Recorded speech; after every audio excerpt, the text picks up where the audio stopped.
Danny Masterson's in this with he's kind of the boyfriend of Travolta's daughter in this, and he's like, he's getting super aggressive and trying to get in. Her name's Jamie Archer, so he's trying to get in Jamie's pants and she's trying to fight him off in the driveway. She's like, get off of me, whatever. He's like, shut up, don't worry about it, everything's okay. And then I just thought it was kind of hilarious, not hilarious, but but it's like, oh wow, you're playing in like kind of like a rapey dude in this movie, and like look how your life kind of really turned out. Like you were that character apparently. Yeah. So I thought that was pretty interesting. I just thought of that when I was watching. I was like, wow, he's kind of playing himself. I didn't realize that was him because he looks like a little younger. I thought it was a dude that looked like him, but I didn't realize that was him. Yeah. Man, what else do you want to talk about? I liked the design of the prison. I thought that was pretty cool. How it was basically like a hidden prison on an oil rig or whatever it's supposed to be, or it's supposed to be camouflaged as an oil rig. That they bring like the craziest criminals there to kind of do weird ass like shock treatment and stuff to them, like real inhumane stuff. Basically, whatever they want.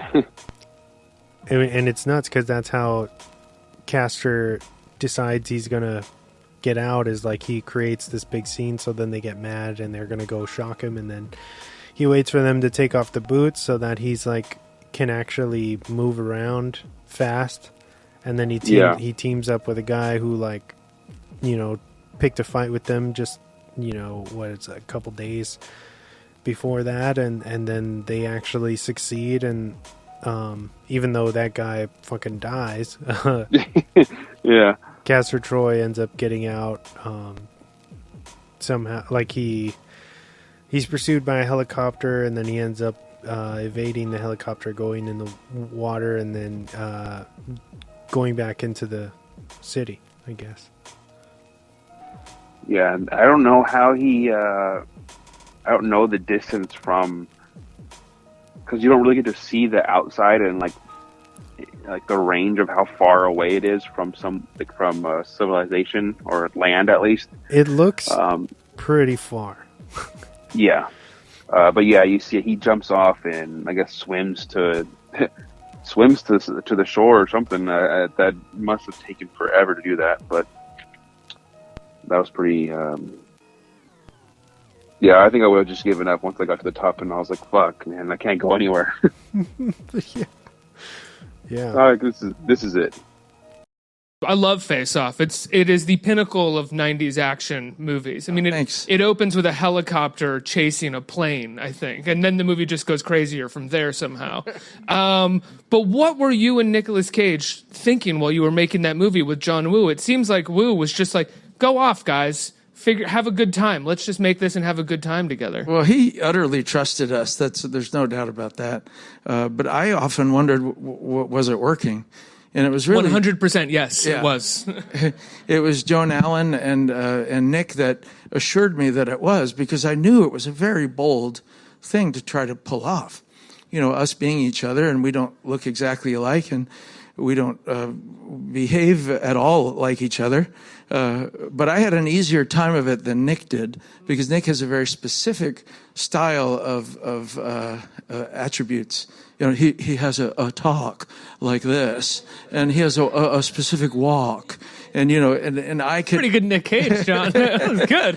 Well, so it was a little easier. He had a harder time finding me, and I said, well, if you really want to find me, maybe look at movies like Phenomenon or Michael or Lucas Talking, where it's a little more like my personality. But most of the other things I ever played were very far from who I am as a person. So he finally eclectically got things together and came up when it was his turn to play me. But I think I had a bit of an easier time of it.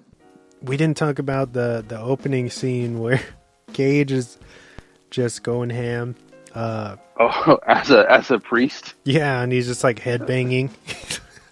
Oh my God, yeah, that was funny. And then he goes to the he starts he's planning that bomb that Travolta was looking for. And then he goes to it's the choir that's singing, and he walks up to that girl behind her. Yeah.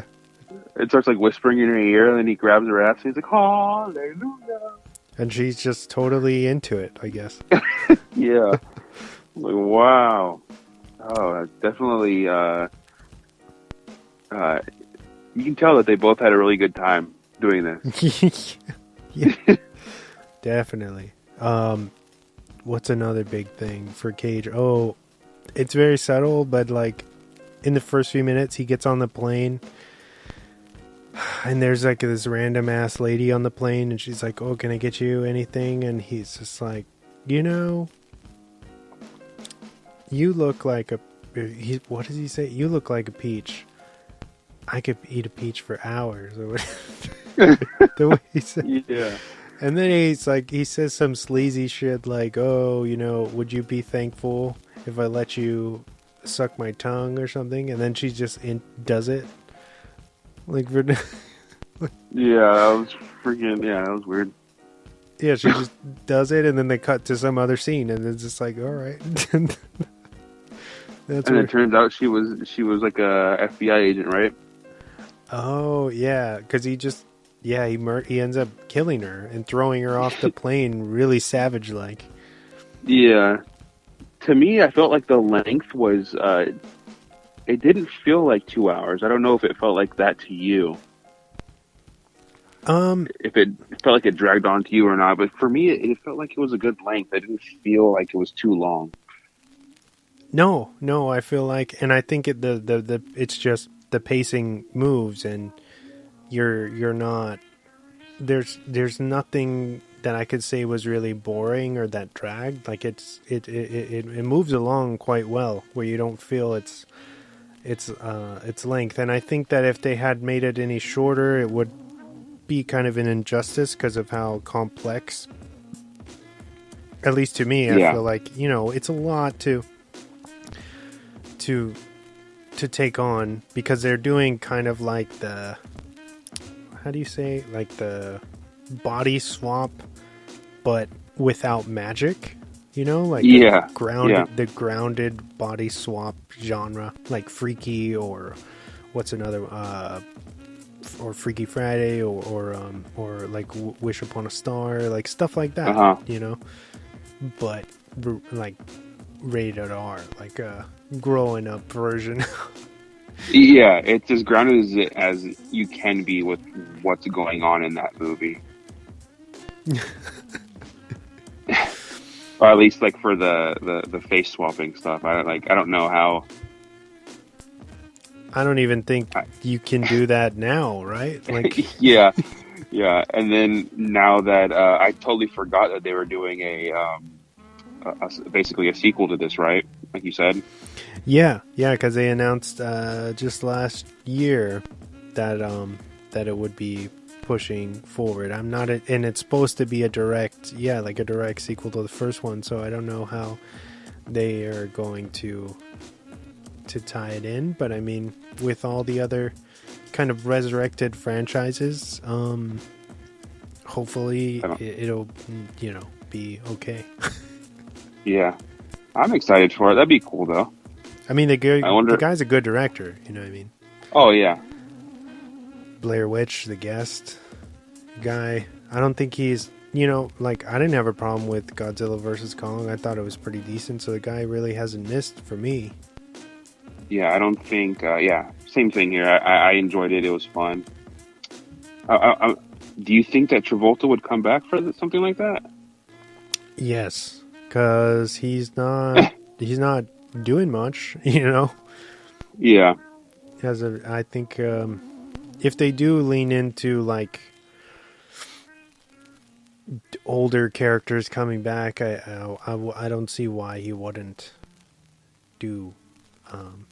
come back for it. He did the Fanatic for Fred Durst. Okay, so yeah, true, yeah. So I don't think it's out of the realm of possibility. I just don't think we've heard about it yet, but anything's possible. So what was your favorite scene in this? Oh, I know those stand out.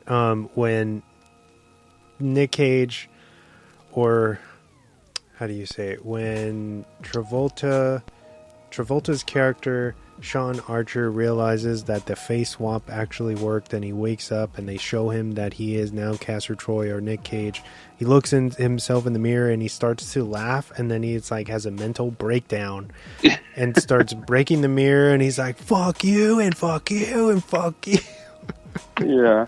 Like he can't deal with it. Like I don't know. It's so crazy. Yeah, and his friend's like, you're Sean Archer. You're Sean Archer.